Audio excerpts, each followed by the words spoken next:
Assalamu alaikum. I hope so you guys are doing well. So the topic that I'm going to discuss today is about depression. So before starting that what is depression, I would like you guys to understand that there is a huge difference between feeling sad and being depressed because feeling sad is a human emotion. Every one of us feels sad. It's okay to feel sad, but when are we going to say that it is depression? So the depression is considered when depression is considered when the mood changes are more than normal, and there is no reason behind. There sometimes might be a reason, but sometimes without a reason, and these mood changes persist for more than 2 weeks. So which means that mood changes more than normal, no reason, there might be a reason, but persist for more than 2 weeks. Really, really important. That more than 2 weeks, um, then you are going to say that it is depression. But which mood changes? Which mood changes? That I'm going to discuss now. So these are total 10 of the major symptoms.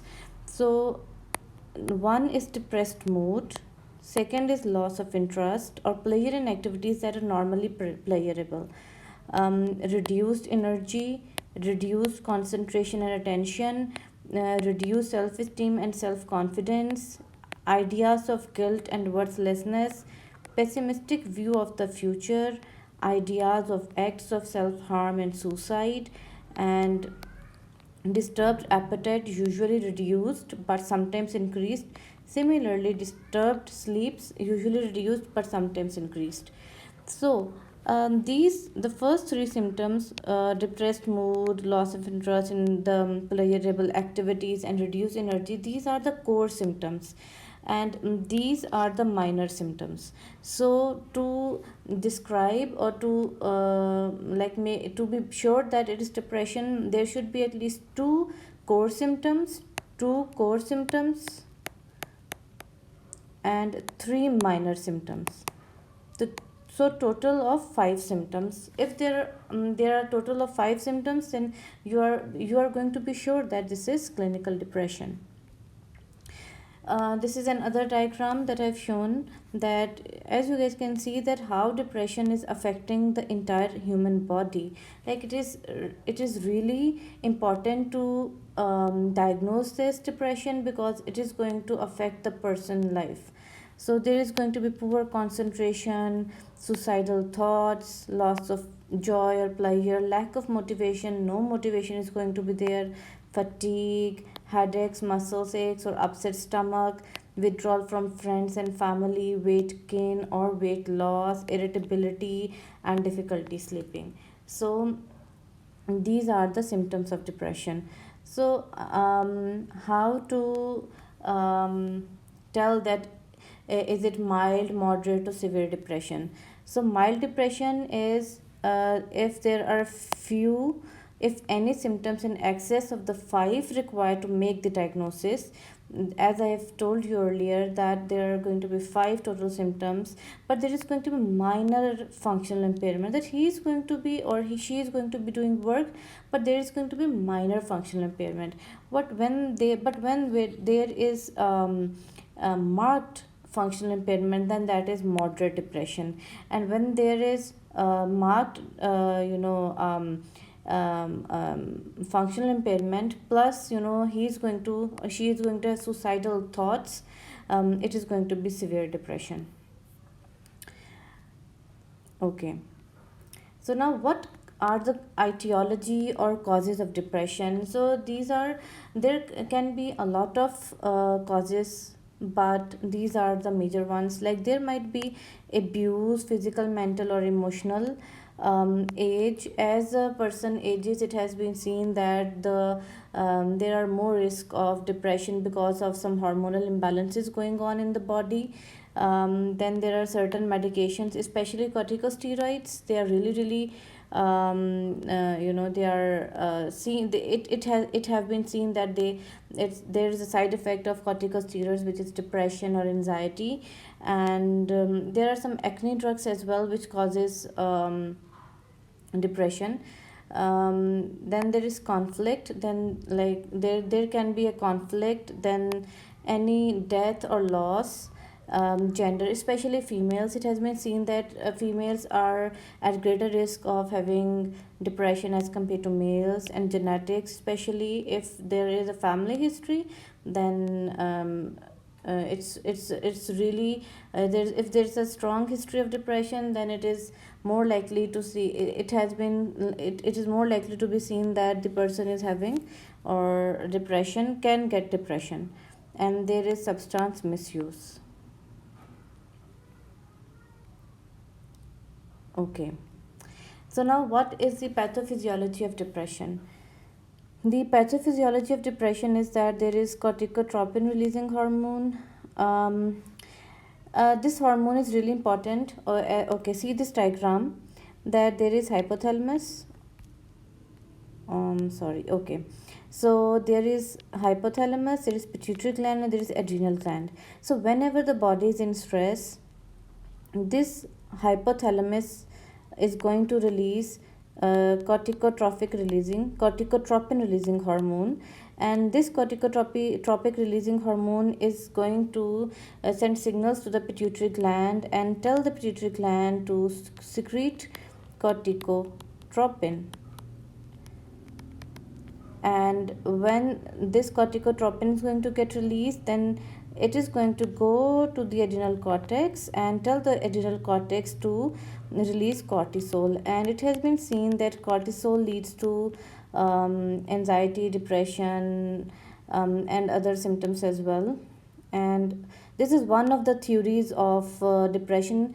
As such, all the theories that I'm going to discuss right now is are all under research. Okay, the second theory that the scientists are saying about what causes this depression is serotonin. This hormone is a happy hormone. This is a happy hormone.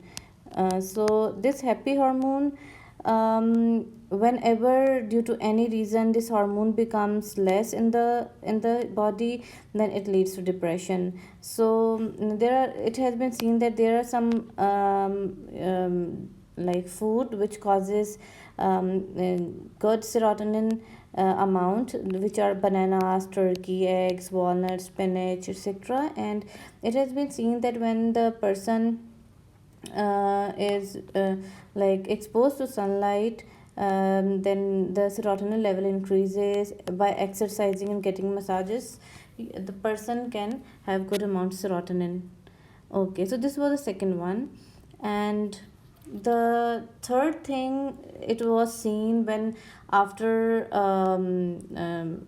taking the postmortem, it was seen that these all the things of the cortex, prefrontal cortex, dorsolateral, orbitofrontal, and ventromedial prefrontal cortex, these cortex, it was seen that it becomes reduced due to any reason. Like it's still under research, but it has been seen that it is reduced in the depressed patients. Hippocampus is also reduced. So this might be one of the theories from the scientists, that the person having depression might have a small or reduced cortex. So when the person is sent for investigations, so MRI and CT scan of the brain is done to see if if it is normal or not. So it might be one of the investigations. So now as I was telling earlier, now we can see, because the person is having depression, the investigations can be full blood count, electrolytes, LFTs, vitamin B12 and folate levels, TFTs, serum calcium and phosphate, CT scan, MR and urine screen for substances. So all of these are really important, because there are some physical issues that the person might be going through, and that that issues, the physical problem, the physical health problem, the person having be the cause of the depression, the clinical depression. So we have to rule out hypothyroid. Number one is hypothyroidism, really important to rule out this. Then we are going to see anemia, very important. Then hypertension, then diabetes,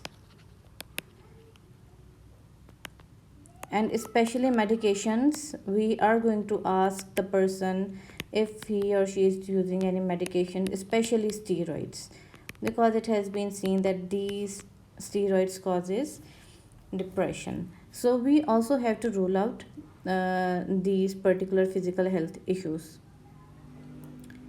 Okay. Now, how to manage this person? It is divided into two parts. One session is, the one part is counseling and the other is therapy. So, what are you going to say? Like, ask the patient, first ask the patient, what he is suffering from, then counsel the patient. Educate him first. Educate him by saying that depression is very common, can happen to anybody. Effective treatment is available. It takes few weeks before treatment starts to reduce symptoms. It has been seen that the medications used for treating depression takes at least 2 weeks to show its effect. So the person should at least wait for 2 weeks before saying no to the medication. Adherence to treatment is really really important. Then now you have educated the person about depression and its treatment, and you are also going to tell him that the the if we are going to give him the pharmacological therapy, then we are going to educate him about the antidepressants as well, that they are not addictive, because there is a very misconception about antidepressant, that persons think that they are addictive. No, they are not addictive, but there are side effects of medication, but they are self-limiting. You are also going to tell him that once he is going to be like discontinuing the medication, then there might be some withdrawal symptoms, but they are self-limiting. It's okay to have withdrawal symptoms once the person stops the medication. And okay, so after that you're going to advise him that try to continue the activities that he or she used to be interested in, and he or she should maintain a regular sleep, encourage regular physical activity and social activity, and then address the stressor. Offer the person an opportunity to talk. Explore the patient understanding of the causes of his or her symptoms. Explore current psychosocial stressors he or she might have, especially the relationship difficulties. Assess any situation of maltreatment, abuse, really, really important, and especially neglect in children, especially. Identify supportive family members and involve them. And then in children and adolescents, assess and manage mental illness in parents. Then assess parents psychosocial stressors and manage them, because the parents are the one handling the children, so it's really important to see the parents mental health as well. Assess and manage maltreatment or bullying. If there are school performance problems, discuss with teacher on how to support the student. So now pharmacological therapy. So it is actually divided into two things: the TCAs, which is the tricyclic antidepressants, and second one are the SSRIs. So first group is TCAs. Sorry. Okay. So now first group is TCAs. They are mostly sedating, and it includes three drugs: clomipramine, imipramine, dothiapine, hydrochloride. And these are given because these are sedating. These drugs causes sedation, so these are actually given at night, and usually a single dose is given. And both three of these drugs are, the dose is almost 75 to 150 milligram per deciliter. So you are going to start with the lowermost dose, and then you start to increase it accordingly.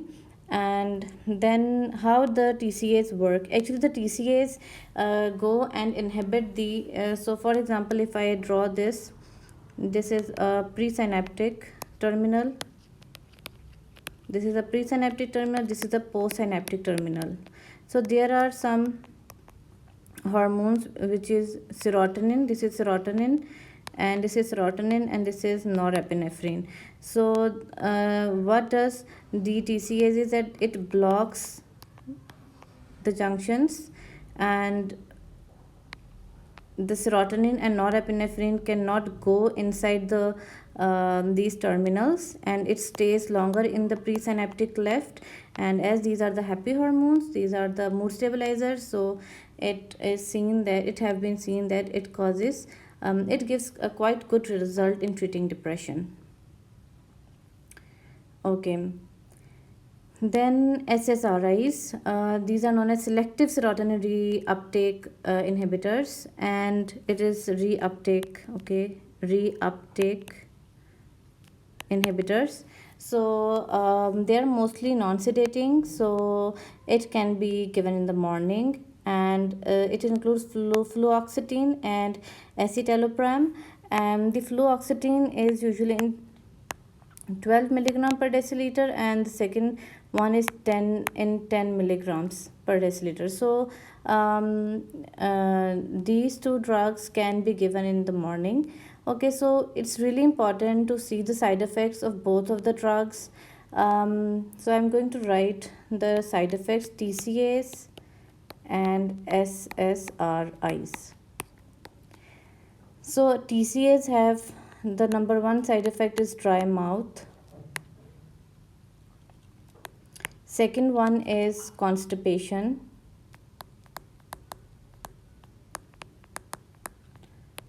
Number third one is difficulty urinating.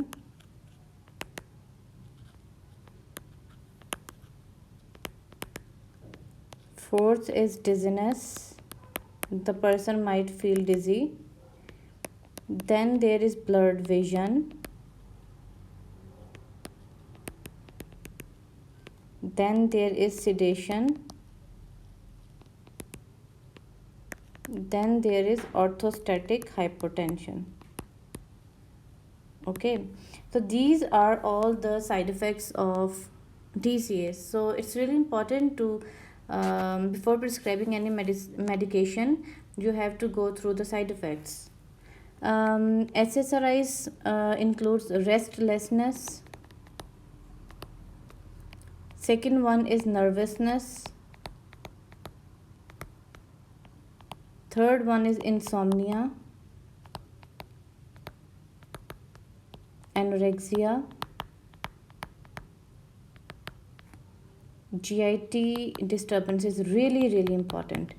GIT disturbances are, you have to memorize this, especially GIT disturbances. Then sixth one is headache. The person might have headache by using these drugs. And sexual dysfunction. So these are the common side effects that the person might have while using the antidepressants. Okay, so I've like discussed about the basic pharmacological therapy, but you have to make sure that you do not prescribe any antidepressant if the depression is mild or there is any history of major loss, because it's like it's okay to feel sad for a reason. So if the person is having a history of major loss, it's don't prescribe antidepressant. Depression, if the depression is due to any physical cause, then there is no use of prescribing medication.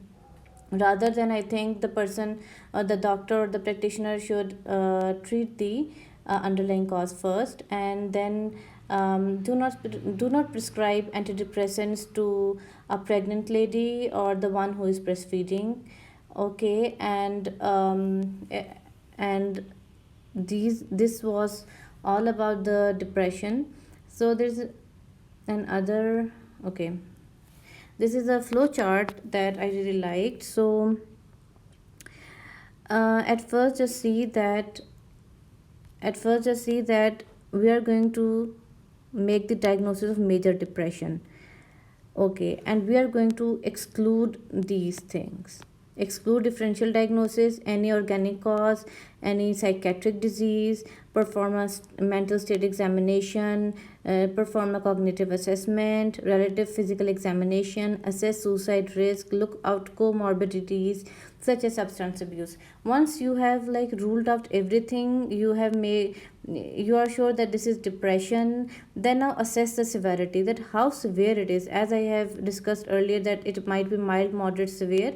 Then assess it. And you can assess it only by establishing good therapeutic relationship. Recommend general measures, lifestyle changes, good sleep, hygiene, and then specific treatment. But you are going to divide it into three types: mild, moderate, severe. Now if you are sure that it is mild depression, then ask that if the patient have a past history of moderate to severe depression. If no, then there is like no need of pharmacotherapy, but you can go for empathic listening, guided self-help, referral to community support, counseling, and exercise therapy. These things helps a lot. And yes, if like there is a yes, that yes, the person is having mild, then don't go for pharmacotherapy. Don't go for pharmacotherapy both. Okay, just go for psychotherapy, behavioral therapy, and exercise therapy. Consider referral to psychiatry services if not responding to this treatment. But it depends on an individual, that a person should be given antidepressants or not. Then moderate is like similar. In moderate, you are going to give pharmacotherapy. Like it's appropriate to give pharmacotherapy, and side by side, the psychotherapy, the cognitive behavioral therapy, and exercise therapy. And then if it is severe, then refer to psychiatry services, because he might be suicidal, so it's really important to refer him. So I hope that you guys have understood what depression is. Thank you for listening. Please do subscribe my channel, like and comment. Allah Hafiz.